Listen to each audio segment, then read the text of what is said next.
প্রচুরক নির্ণয় করা, শ্রেণীব্যাপ্ত গণসংখ্যা থেকে প্রচুরক নির্ণয় করা।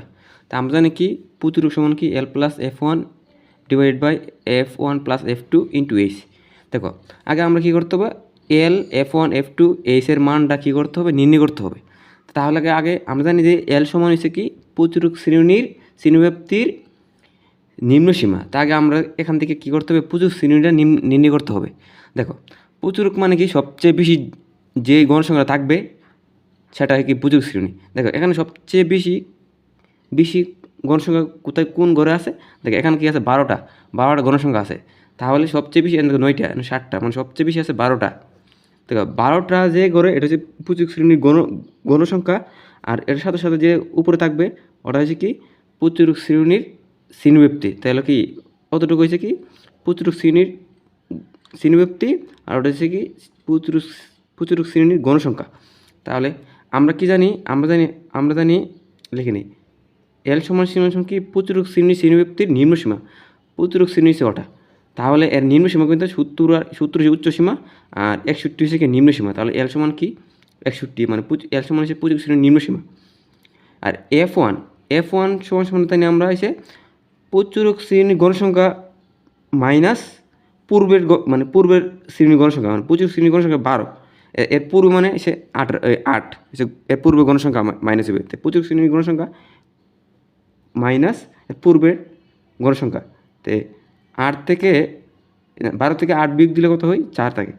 আর F2 কী হয়েছে, F2 আমরা জানি হয়েছে কি প্রচুরক শ্রেণীর গণসংখ্যা মাইনাস পরবর্তী শ্রেণীর গণসংখ্যা। প্রচুরক শ্রেণীর গণসংখ্যা ওটা, আর পরবর্তী শ্রেণীর গণসংখ্যা কোনটা, 9 হচ্ছে কি পরবর্তী শ্রেণীর গণসংখ্যা। তাহলে কি F2 প্রচুরক শ্রেণীর গণসংখ্যা মাইনাস পরবর্তী 9, এটা কত 3।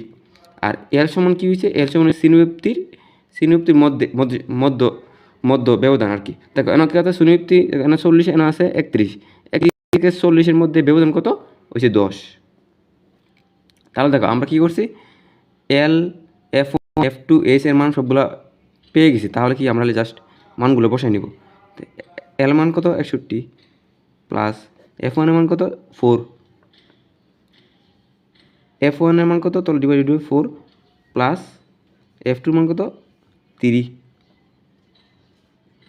আর S এর মান কত ইন্টু S এর মান হচ্ছে তোমার 10। তাহলে দেখো 61 প্লাস 4 আর 3 কত 7, আর এই 4-এর সাথে কি 10 গুণ আছে কত হবে, তো 40, 4 40 61। দেখো এই 40-টা 7 ভাগ করলে তাহলে কত আসে, 5.7 আসে। তাহলে এই 61 আর 5.7 যোগ করলে সমান কত আসে 66.7। তাহলে কি ওটা হচ্ছে প্রচুরক, ঠিক আছে।